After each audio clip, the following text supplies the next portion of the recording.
어제가 발렌타인데이였어요. 자, 이 발렌타인데이 하면은 생각나는 게 뭐죠? 초콜릿이죠. 초콜릿. 자, 많은 여인들이 이 초콜릿을 사느라고 난리였어요. 제가 볼 때는 근거도 없는 일본의 상업 마케팅으로 생긴 것 같은데, 하여튼 이렇게 생긴 초콜릿이 또 초콜릿 가게로 사람들이 그냥 계속해서 몰려가고 하는 것을 보게 됩니다.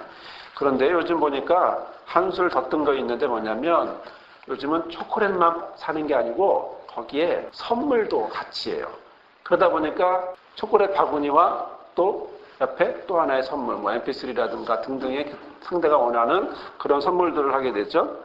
왜 그렇게 하냐고 신문 기사에 이제 나와서 보니까 왜 그렇게 하냐고 했더니 그 연인들 한 얘기가 뭐냐면 그냥 초콜릿만 하기에는 좀 그렇다는 거예요. 그러다 보니까 뭐 좀 다른 것까지 함께 하고 싶다. 그리고 그 사람한테 좀 과시도 하고 싶고 또 그 사람이 받아서 나가서 과시도 했으면 한다. 뭐 이런 생각들을 하고 있는 거죠.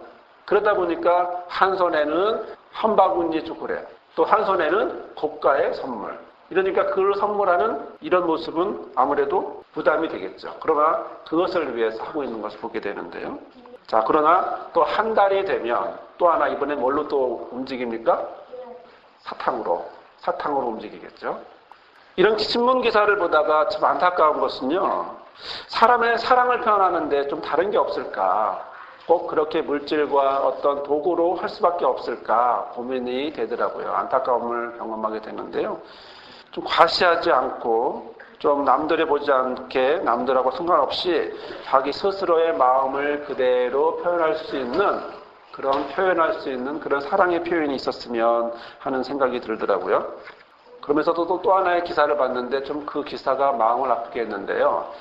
같은 날 한쪽은 들떠서 선물을 하고 선물을 받고 하는 이런 발렌타인데이 날 또 한쪽은 오히려 전혀 다른 삶을 마감한 그런 이야기를 보게 됐습니다. 뉴스에 나왔는데 한 38살 된 일용직 근로자가 4년간 고시원에서만 근근히 생활하다가 너무나 지치고 힘들어서 결국에는 마지막 순간을 지하철에 몸을 던진 거죠.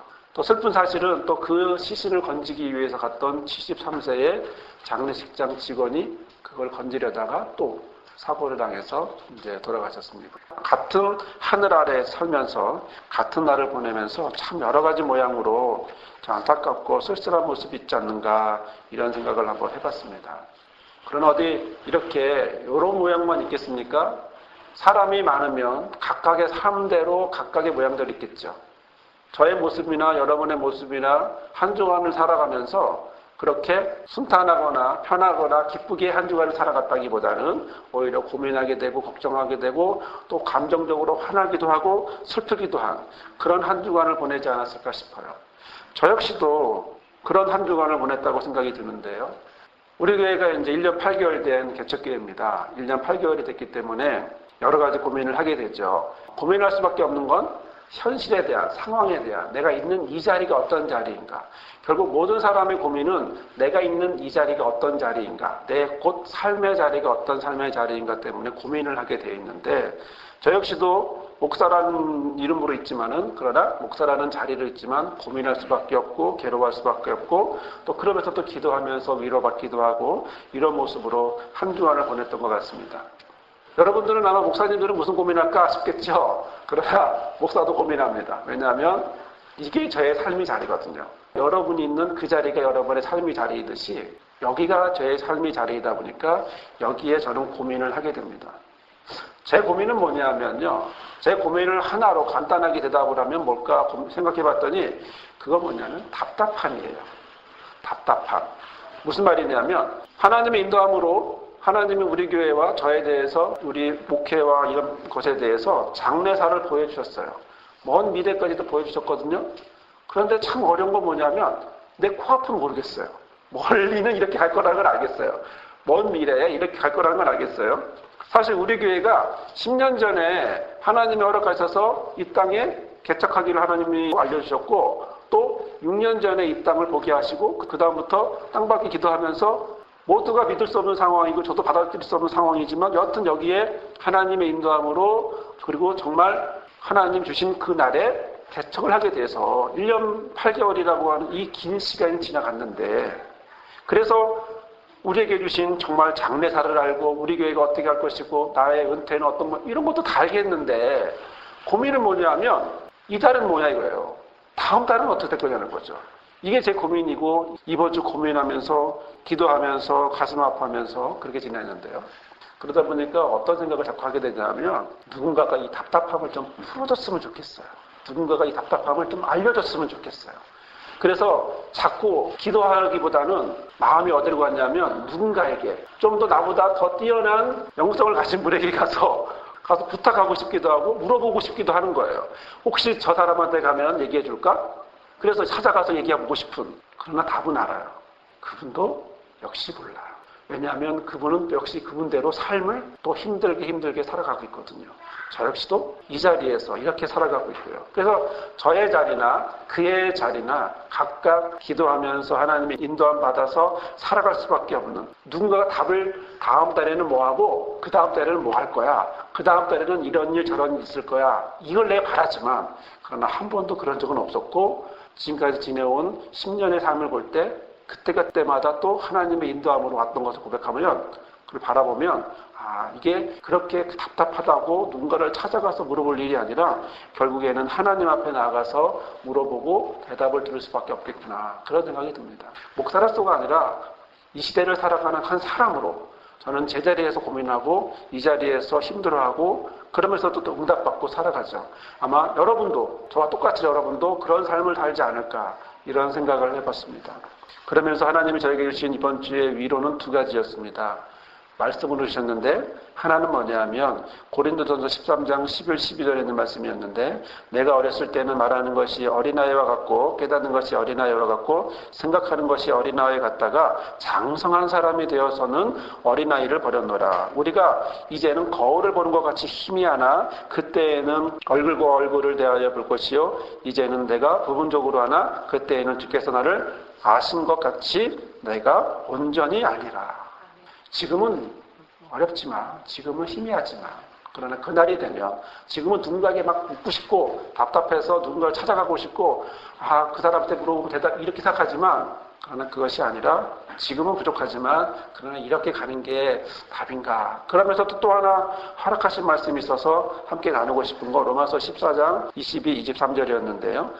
내게 있는 믿음을 하나님 앞에서 스스로 간직하고 있으라. 자기가 옳다 하는 바로 자기를 정죄하지 않은 자는 복이 있도다. 의심하고 먹는 자는 정죄되었나니 이는 믿음을 따라 하지 아니하였기 때문이다. 믿음을 따라 하지 아니하는 것은 다 죄다. 이렇게 말씀을 하시더라고요. 그렇습니다. 저에게 주신 하나님의 비전과 꿈이 있고 또 그것을 현실에서는 답답하고 안 보이더라도 그럼에도 불구하고 보고 나가게 하는 바로 그 은혜가, 바로 그것을 믿고 나가게 하면, 또 그 믿음을 간직하고 나가면 결국 하나님께서 그것 자체를 복된 인생이라고 말씀하시는 이 말씀에 굉장히 은혜를 받았습니다. 여러분도 살면서 많은 답답함이 있으실 텐데 그런 답답함이 있는 그런 가운데에서도 본인이 믿고 그리고 하나님 주신 그 믿음을 가지고 또 하루하루 살아가면 또 하나님이 인도하실 줄 믿습니다. 자, 결국 저는 지금 부분적으로 보고 부분적으로 알지만 그러나 그날이 되면, 그리고 한순간 한순간 하루하루 지나다 보면 이렇게 되겠지, 또 이렇게 되었구나, 이렇게 그때마다 이렇게 하나님의 강하고 선한 손이 나를 이끌어 주셨구나, 이런 생각들을 하게 되지 않나, 그렇게 한번 기대해 보면서 또 한 주간을 또 시작해 봅니다. 하지만 또 이번 주 살면서 또 낙심할 일이 또 얼마나 많겠습니까? 하지만 또 한번 오뜨기처럼 한번 일어나 보려고 하는데요. 여러분들은 어떠세요? 여러분들은 그렇게 힘들 때가 없습니까? 야, 이제 끝이야. 이게 끝이 아니야? 참, 다음 달이면, 그 다음 달이면 끝 아니야? 막막한 거 아니야? 이런 고민 저 역시도 하고 있지만 아마 여러분도 그런 고민하지 않을까 싶은데요. 아마 저랑 여러분도 거의 차이는 없지 않을까 싶은데, 이런 오랫동안 기도하면서 풀리지 않는 이 문제들 어떻게 했으면 좀 해결했으면 하고 풀렸으면 좋겠고 여전히 언제 끝날지 막막한 이런 상황 속에서 그럼에도 불구하고 다시 말씀으로 다시 응답으로 일어나고 싶은 저와 여러분, 이런 심정이 오늘 우리에게 주시는 말씀에 그대로 담겨져 있더라고요. 바로 이 사람들은 제자들입니다. 오늘 우리에게 주시는 말씀의 3절, 4절을 보면 이런 말씀이 있습니다. 예수께서 감람산에서 성전을 마주대하여 앉으셨을 때에 베드로와 야고보와 요한과 안드레가 조용히 묻습니다. 뭐라고 묻습니까? 우리에게 말씀해 주십시오. 우리에게 이루소서 어느 때에 이런 일이 있겠사오며 이 모든 일이 이루어지려 할 때에 무슨 징조가 있사오리까? 제자들은 왜 이런 질문을 했을까요? 갑자기 제자들은 왜 예수님 앞에 조용히 나와서 왜 이 4명이나 되는 제자들이 물어볼 수밖에 없었을까요? 우리는 지난주 말씀을 기억하면서 함께 나누고 싶은 것은 바로 1절에 제자들이 성전을 나오면서 성전을 향하여 어떻게 바라봤는지를 우리는 지난주에 말씀을 나눠서 알고 있습니다. 그 성전은 너무나 화려한 성전이었습니다. 몇십 년 동안 지어지고 있는 정말 모든 그 시대의 모든 과학과 건축과 문화와 모든 것들이 담겨져 있는 이 헤롯 성전에 예수께서 화요일날 논쟁의 날에 멋지게 설교하고 그리고 나서 자신들을 넘어뜨리려고 하는 대제사장, 바리새인들, 헤롯 당원들, 사두개인 이런 많은 이런 사람들을 멋지게 논쟁의 날에 물리치는 예수님을 보면서 또 그 예수님을 따라다니는 자신들을 보면서 야, 앞으로 뭔가 되겠구나. 이제 며칠 있으면, 좀만 있으면 유대인의 왕도 되고 또 그럼 내가 그 자리에 한 자리도 하고 그 다음에는 로마도 이기고 자, 정말 우리 예수님 멋져, 훌륭해. 야, 정말 뭔가 있을 것 같아. 이렇게 기대하고 있었는데 그래서 제자들이 예루살렘 성전을 화요일날 논쟁의 날을 마치고 예루살렘 성전을 나와서 감람산으로 가면서 예루살렘을 볼 때 뭐라고 말했습니까? 1절에 보면 선생님이여 보소서 이 돌들이 어떠하며 이 건물들이 어떠하리까? 표준세 번역은 얼마나 굉장한 돌입니까? 얼마나 굉장한 건물입니까? 이렇게 감탄하면서 봤는데 정말 희망이 있고 기대가 있고 정말 잘 될 거야. 이제 정말 어렵게 살지 않을 거야. 정말 예수님 따라다니면 정말 큰 한 자리 할 것 같아. 이런 기대를 했는데 난데없이 예수님이 뭐라고 말합니까? 2절에 지금도 짓고 있는 몇십 년 동안 짓고 있는 그 헤롯 성전을 향하여 뭐라고 말씀하시냐면 너희들이 지금 이 큰 건물들을 보고 있니? 돌 하나라도 돌 위에 남지 않고 다 무너질 거야. 이거는 청천벽력입니다. 그동안 유일한 희망이었거든요. 유일한 희망인 바로 이곳. 그리고 모든 것 희망이었던 바로 이곳에 걸었던 이곳에 이게 끝이라니. 사랑하는 여러분, 유대인들에게 있어 성전이라고 하는 것은요. 핵심입니다. 삶의 중심입니다. 하나님이 계신 곳입니다.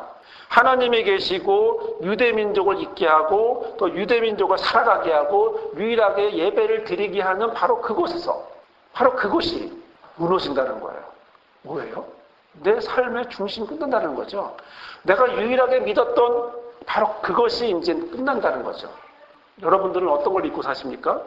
어떤 분들은 적금 통장을 믿고 사는 것 같은데요. 적금 통장. 어떤 분들은 갯돈을 믿고 살지도 모르겠습니다. 갯돈이 깨질 때. 이런 막연한 뭔가 믿고 다니는 이런 곳에서 그게 깨졌을 때 우리의 낙심함, 이 슬픔, 이 괴로움은 말로 할 수 없습니다. 제자들이 성전을 바라보면서 너무나 기쁘고 희망에 차 있었는데 예수님의 이 한마디 너희가 건물을 보고 있니? 이 건물들은 저 성전은 돌 하나 위에 돌도 남지 않고 다 없어질 거야. 무너질 거야. 성전 파괴될 거야. 제자들은 괴로울 수밖에 없습니다. 그래서 감람산에 갔을 때 예수님 앞에 조용히 와서 묻습니다. 뭐라고요? 4절에 보다시피 주님 우리에게 말씀해 주십시오. 어느 때 이런 일이 있겠습니까? 이런 일이 있으면 안 된다라는 거죠. 앞으로 이런 일이 있었으면 좋겠다는 얘기가 아니고 정말 이런 일이 있으면 안 돼요. 우리에게 말씀해 주십시오. 이런 일이 언제 일어나겠습니까? 또 이런 일이 다 이루어지려고 할 때 무슨 징조가 있겠습니까? 그들이 묻는 건 뭡니까? 그들이 묻는 건 언제 끝장나요? 언제 끝이에요? 예루살렘 성전이 망한다. 예루살렘 성전이 파괴된다. 그건 유대인들에게 있어서 뭡니까? 끝입니다. 세상의 끝이었어요. 그렇게 받아들이고 그렇게 알고 있었어요. 그런데 그렇게 말씀하시는 예수를 향하여 묻는 것은 이제 끝장이죠. 이제 끝난 거죠. 더 이상 기대할 게 없죠. 정말 끝날 거라면 어떤 일이 있을 것 같아요? 너무나 답답한, 너무나 괴로워하는 이런 제자들이 예수 앞에 물어봅니다. 저는 이 제자들의 모습을 보면서 저의 모습을 보기도 하는 거죠. 이번 달은 어떻게 되는 건가? 다음 달은 어떻게 되는 건가? 또 나에게 있어 이런 일들은 어떻게 되는 건가? 이런 여러 가지들을 생각을 해보면서 이 제자들의 심정을 그대로 느껴지는 것 같더라고요. 정말 끝나는 건가? 아니겠지? 뭐 이런 생각을 하면서. 그런데요, 5절에서부터 이어지는 말씀은 37절까지 이어지는 말씀은 예수님의 말씀인데 바로 이 말씀에는 미래의 일들을 이야기하고 있습니다. 앞으로 이런 일들이 있을 거야 라고 말해주고 있습니다. 가까운 미래부터 먼 미래까지 얘기하고 있습니다. 그 중에 오늘 우리에게 주시는 말씀은 5절에서 8절까지의 말씀인데요. 과연 그 5절에서 8절까지의 말씀 중에 오늘 우리에게 주시는 말씀은 과연 뭘까요? 첫째는 제자들의 질문, 이제 끝인가요? 정말 끝인가요? 더 이상 기대할 수 없는 건가요? 우리는 지금 유일한 희망이 끝났어요. 성전이 파괴된다니 더 이상 믿을 수가 없어요. 더 이상 기대할 것도 없어요. 라고 말하는 이제 정말 끝인가요? 묻는 제자들을 향해서 예수께서 무엇이라고 대답하고 있습니까? 끝이라고 말하고 있습니까? 예수께서는 난리의 소문이 있고 민족끼리 나라끼리 전쟁을 하고 그리고 지진과 기근이 있을 거다 이렇게 이야기하지만 그런데 뭐라고 말합니까? 7절에 아직 끝은 아니다. 그리고 8절에 이는 재난의 시작이다. 우리가 읽진 않았지만 10절에는 복음이 먼저 만국에 전파되어야 한다. 이렇게 말씀을 하고 있다는 거죠. 여러분 그냥 끝이라고 하면 좋을 텐데 말이죠. 그렇죠? 끝이라면 어떻게 합니까? 다 포기하면 되죠. 포기하고 에이씨 이러게 될 텐데 예수께서 말씀하시는 건 뭐라고 말합니까? 아니 끝이 아니야. 끝이 아니야. 어떤 끝이 아니라고요? 재난의 시작이야. 재난. 여러분 우리는 재난을 받고 싶어 하지 않아요? 우리 삶 속에 재난의 이런 모든 것들이 재난의 시작이라고 받아들여진다면 우리는 기쁘게 받아들일 수가 없습니다. 그러나 오늘 우리에게 주시는 말씀의 재난이라고 하는 것은 우리가 알고 있는 그런 재난의 의미가 아니고 오딘이라고 해서 참을 수 없는 고통을 얘기하고 있는 거예요. 참을 수 없는 고통. 어떤 고통이냐 하면 해산의 고통입니다. 사람이나 동물이 다음 생명을 탄생시키기 위해서 하는 해산의 진통. 해산의 진통이 오딘이에요. 그러니까 오딘의 시작이라는 거죠. 해산의 진통을 시작한다는 겁니다. 제자들이 물어본 겁니다. 끝난 거죠? 이제 더 이상 볼 거 없죠? 끝장이죠? 막판이죠? 막장이죠? 라고 물어봤는데 예수님께서 뭐라고 말씀합니까? 새로운 생명을 위한 시작이야. 새로운 시작이야. 이렇게 말씀하시는 거예요. 여러분, 우리는 지금 우리의 상황을 볼 때 끝장일 것들이 얼마나 많습니까? 경제가 성장하고 성장해야 할 판에 오히려 마이너스 성장한다고 하는 이런 끝장의 상황에 정치적으로 또 경제적으로 선진국가 민주화가 돼야 될 상황에서 오히려 역으로 빽하고 있는 이런 상황에 우리가 느끼는 건 끝장입니다. 막막합니다. 과연 우리 남편이, 우리 아내가, 우리 애들이 학교에서, 직장에서, 사회에서 어떻게 지낼지 막막합니다. 버스 타는 게 무섭습니다. 그리고 어딜 가도 무슨 일이 있을지 막막합니다. 막장입니다. 끝장난 것 같은 세상입니다. 그런데 이런 끝장날 것 같은 이런 세상에 예수께서는 뭐라고 말합니까? 해산의 진통이 시작한다는 거죠. 왜요? 여기서 새로운 무엇인가, 하나님의 새로운 무엇인가가 일어날 거라는 거죠. 오늘 저와 여러분의 삶이 막장입니까? 끝장입니까? 이 안에 해산의 진통이지만 그러나 해산의 진통을 이어 다시 새로운 생명을 낳게 하는 새로운 세계를 향하여 가는 과정이라는, 새로운 세상을 향하여 나아가는 과정의 시작이라는 뜻이 오늘 재난의 시작, 오딤이라고 하는 말로 저와 여러분에게 주고 있습니다. 두 번째는요, 오늘 우리에게 주시는 말씀에는요, 13장에서 계속해서 반복되는 단어가 있는데 그거는 5절에 주의하라라고 하는 말이 있습니다. 너희가 사람의 미혹을 받지 않도록 주의하라. 주의하라 이 말은요, 9절과 23절과 그리고 33절에도 나옵니다. 이걸 우리는 어떻게 번역을 했냐면 조심해라, 주의하라, 삼가하라 라는 말로 되어 있습니다. 하지만 이 말은 블레페테라고 하는 말인데요. 블레페테. 이거는 블레포라고 하는 말이거든요. 블레포라고 하는 보다. 영어로 말하면 C예요. C. 그냥 본다예요. 보다. 이 C라고 하는 블레포를 명령형입니다. 봐라라고 얘기하는 겁니다. 뭘 보라고요? 너희가 사람의 미혹을 받지 않도록 봐라. 미혹을 받지 않도록 어떻게 해요? 봐라. 많은 사람들이 내 이름으로 와서 내가 그리스도라고 그라고 많은 사람들이 미혹할 거야. 그걸 보라는 거예요. 자, 여러분, 보라는 게 뭘까요?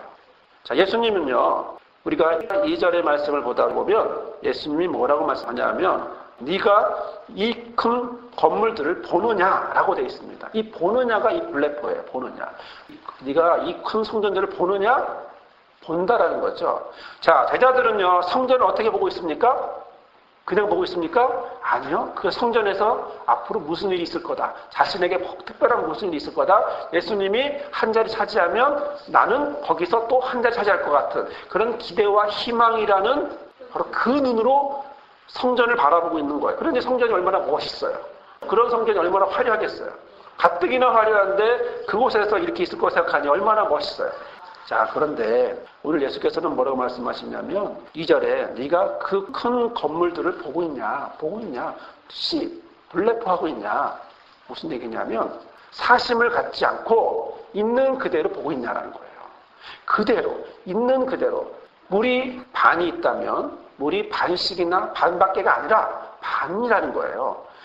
물이 반씩이나 있는 건 무엇이죠? 내가 그렇게 바라는 거죠. 반씩이나 있다고 원하는 거고요. 반밖에 없다라는 얘기는 뭡니까? 또 내 감정이 들어가는 거죠. 없는 걸 보기 때문에 반밖에 없다는 거죠. 반밖에는 뭐예요? 없죠. 그러니까 없는 걸 보기 때문에 하지만 있는 그대로 봐야 되는 거예요. 있는 그대로. 물이 반이 있다. 이 블레포라고 하는 이 말은 너가 이 큰 건물을 있는 그대로 보고 있냐? 사심 갖고 보지 마라. 있는 그대로 봐라. 있는 그대로 본 이 성전은 어떻게 해요? 돌 위에 돌 남지 않고 다 무너질 거야 라는 것입니다. 사랑하는 여러분, 오늘 우리에게 말씀을 주셨는데 그것은 주의하라고 표현하면서 주신 말씀은 바로 이런 말씀입니다. 너희가 사람의 미혹을 받지 않도록 있는 그대로 봐라. 실제로요, AD 70년경에 예루살렘에 멸망을 했는데 그때 자칭 메시아라고 하는 사람이 30명 이상 나왔습니다. 물론 지금도 많고요. 132년에는 벤 코세바라고 하는 사람이 구약 성경에서 예언한 메시아가 자기라고 하면서 많은 사람들을 또 미혹시켰어요. 옛날에도 있었고 지금도 있었고 앞으로도 너무나 많을 거예요. 하지만 예수께서 보라는 건 뭘까요? 예수께서 보라는 건 있는 그대로 보라는 겁니다. 미혹인지 아닌지, 그리고 미혹인지 아닌지 바로 그대로 보라는 거죠. 우리는요, 물건을 사면 어떻게 경험을 하냐면요, 물건을 사면 물건을 있는 그대로 보고 사지는 않습니다. 우리가 생각을 하고 바람도 있고 그러다 보면 사놓고 괜히 샀네 후회하기도 하고 이건 필요 없는데, 또 우리는 운동기구를 한번 사잖아요. 운동기구를 할 때마다 우리가 어떤 결심을 하죠? 매일매일 운동을 해야지 라고 운동기구를 사죠. 며칠 합니까? 3일 하면 많이 하죠. 그리고 돈 아까워서 한번 부인에게 혼나거나 이렇게 혼나면 그때 두어 번 더 하고 또 그만두고, 이게 우리의 모습이거든요. 뭔가 기대를 하고 생각을 하고 샀지만 그러나 실제로는 그만한 값어치를 활용하지 못하는 바로 이게 우리의 모습입니다. 자, 있는 그대로. 그런데 이 사람의 미혹이 단지 메시아로서만의 미혹이 있을까요? 여러분, 우리 살다 보면 우리를 미혹하는 사람들이 얼마나 많습니까? 주변에 우리를 현혹시키고 우리를 넘어뜨리려고 하는 것들이 얼마나 많습니까? 또 잘 될 거야 라고 말하지만 그러나 실제로는 해보면 안 된 거죠. 얼마 전에 우리나라 펀드가 전에는 잘 될 거라고 했는데 갑자기 반토막이 났죠. 누가 알면 했겠습니까? 모르고 믿고 가다 보니까 그래서 바라보고 우리는 정말 좀 있으면 2배가 될 거야 라고 했더니 좀 있으면 2배가 아니라 반토막이 난 거거든요. 자, 있는 그대로 볼 수 있는 눈이 실제는 우리에게 없습니다. 그렇기 때문에 예수께서 저와 여러분을 향하여 말씀하시는 건 너희가 사람의 미혹을 받지 않도록, 사람들이 너희를 오고 가면서 많은 상처도 줄 것이고 오고 가면서 많은 대화도 하면서 넘어지기도 할 텐데 그것들을 있는 그대로 봐라. 그냥 봐라요. 그렇게 볼 수 있도록 우리 표현은 주의하라고 했지만 보라, 어려운 거죠. 참 어려운 겁니다. 있는 그대로 볼 수 있습니까? 어렵습니다. 하지만 주께서 저와 여러분을 향하여 말씀하시는 건 있는 그대로 보시기를 원한다는 거죠. 그러면 세 번째로 왜 이런 말을 하실까라는 거죠. 세 번째로 왜 이런 과정으로서의 해산의 진통이 있다라고 하는 시작을 왜 말할까? 또 미혹되지 말라고 왜 말할까? 자, 우리가 살아가는 이런 환경은요, 정말 어려운 모습으로 살아갈 수밖에 없습니다. 예수께서는 난리와 전쟁과 기근이라고 표현했지만, 그리고 거짓 그리스도들이 있다고 표현했지만, 그러나 우리 식으로 말하면 어떤 걸까요? 우리 식으로 말하면 실업일 수도 있겠죠. 건강일 수도 있겠죠. 등록금이나 가족의 갈등이라든가 여러 가지 모습일 수도 있습니다. 이런 내가 살아가고 있는 이런 많은 삶 속에서 어렵고 지치고 힘들어갈 수밖에 없는, 또 쓰러질 수밖에 없는 이런 모습을 살아갈 저와 여러분을 향하여 말씀하시는 건 바로 이것이 해산의 과정으로서 해산의 시작이고, 또 그것을 있는 그대로 보라고 하셨는데 왜 이렇게 하셨을까? 왜 이런 말씀하셨는가라는 거죠. 그건 끝이 아니기 때문입니다. 끝이 아니야. 말할 필요 없어요. 그런데 주께서 말씀하시는 건 그것이 끝이 아니고 다음이 있고, 그 다음이 있고, 희망이 있고, 하나님이 주시는 뜻이 있기 때문에 넘어지지 말라는 것이고, 그리고 끝으로 받아들이지 말라는 겁니다. 지금 나의 이 모습은 끝이 아니라 다음이 있고, 희망이 있고, 미래가 있다라고 하는 사실입니다. 그러나 가는 과정은 징검다리로서 이런 과정들은 있지만, 그러나 이런 모습 속에서 그날이 되면 밝아질 그 모습을 바라보면서 주께서 말씀하고 있는 겁니다. 이것은 바로 저와 여러분을 사랑하는 예수 그리스도의 마음입니다. 이 마음은 결코 우리가 넘어지기를 원하지 않는 예수의 마음입니다. 결코 우리가 쓰러지기를 원하지 않는 마음입니다. 마가복음 상황은요, 힘든 상황입니다.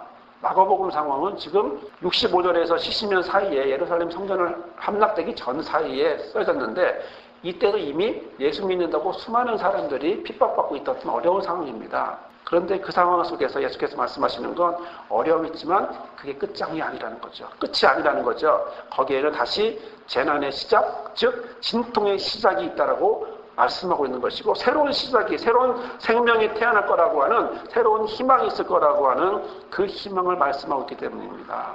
스스로 또 그것을 정확히 볼 수 있기를 바로 이 어려운 삶을 살고 있는 마가 교회 사람들에게 말씀해주고 있는 거고, 초대교회에 있는 사람들이 말씀해주고 있는 거고, 더 나아가 먼 미래에 2000년이 지난 현재 우리에게도 이 말씀을 주시면서 너의 삶이 지금 어렵니? 너의 삶이 지금 막막하니? 답답하니? 아니, 제가 개척교회 목사로 살아가면서 힘드니? 어렵니라고 저에게 물어보실 때, 주님, 제가 보기엔 끝장인데요, 제가 보기엔 막막한데요 라고 하지만, 오늘 저와 여러분을 주시는 이 말씀처럼 오늘 저에게 주시는 말씀은 바로 재난의 시작이다, 진통의 시작이다, 또 있는 그대로 봐라, 하나님이 그날 어떻게 은혜를 주셨는지 보아라 라고 말씀하고 있는 것입니다. 사랑하는 여러분, 오늘 저와 여러분에게 예수께서 말씀하십니다. 내가 너를 사랑한다. 내가 너를 인도한다. 내가 너를 사랑하기 때문에 이러한 어려움이 있지만, 그러나 이것이 끝장이라고 말하지 않고, 끝이라고 말하지 않고, 다시 희망이라고, 다시 무엇인가가 있을 거라고, 다시 인도할 거라고, 그 대신 있는 그대로 보아라. 다른 낙심된 마음으로, 욕심의 마음으로 보지 말고 있는 그대로 보아라. 그것이 오늘 저와 여러분을 향하여 주시는 너희가 사람의 미혹을 받지 않도록 주의하라 라고 하는 말씀과, 또 이는 재난의 시작이니라라고 하는 정말 예수님의 마음을 담아서 주시는 마음인 줄 믿습니다. 이 말씀이 저와 여러분의 삶 가운데 한 주간 충만하시고 은혜의 삶이 되기를, 하나님의 손을 붙잡고 나아가는 저와 여러분이 되기를 주님의 이름으로 부탁을 드립니다. 아멘. 주님, 오늘 우리에게 주시는 말씀을 허락하여 주셔서 고맙습니다. 제 모습이 이제 끝인가요? 라고 한 주간 또 고백했지만, 그러나 나의 삶을 향하여 오셔서 끝이 아니라고 말씀하시고, 있는 그대로 은혜를 보라고 말씀하셨고, 또한 믿음을 가지고 나아가라고 하셨던 이 말씀을 오늘 마가복음을 통하여 보게 하시니 감사합니다.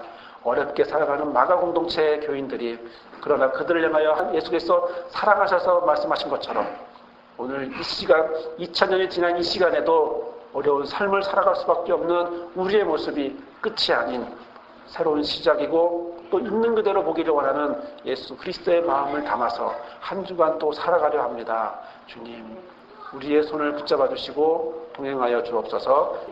이제는 우리와 함께 하시는 아버지 하나님의 크신 사랑과 예수 그리스도의 마음으로, 그 사랑의 마음으로 우리에게 오셔서 시작이라고, 그리고 있는 그대로 보라고 말씀하시는 예수 그리스도의 은혜와, 우리는 할 수 없지만 그러나 성령의 인도함 받아서 그러한 눈으로 그리스도의 마음을 담아서 살아갈 수 있도록 도와주시는 성령의 위로하시고 함께하시고 붙잡아 주심이 오늘 나의 삶이 끝장인가 끝인가라고 생각하는 이 상황에 그러나 예수께서 말씀하시는 바로 그 시작이고 바로 그 있는 그대로 보게 하는 은혜의 힘을 바라보며 결단하는 예수 그리스도의 마음을 누리며 살아가기로 결단하는 모든 성도들 삶 위에 우리 교회 목자 위에 다음 세대를 이끌어갈 리더 위에 우리 교회와 모든 믿는 자들 교회 위에 영원히 함께하옵시기를 간절히 축원하옵나이다. 아멘.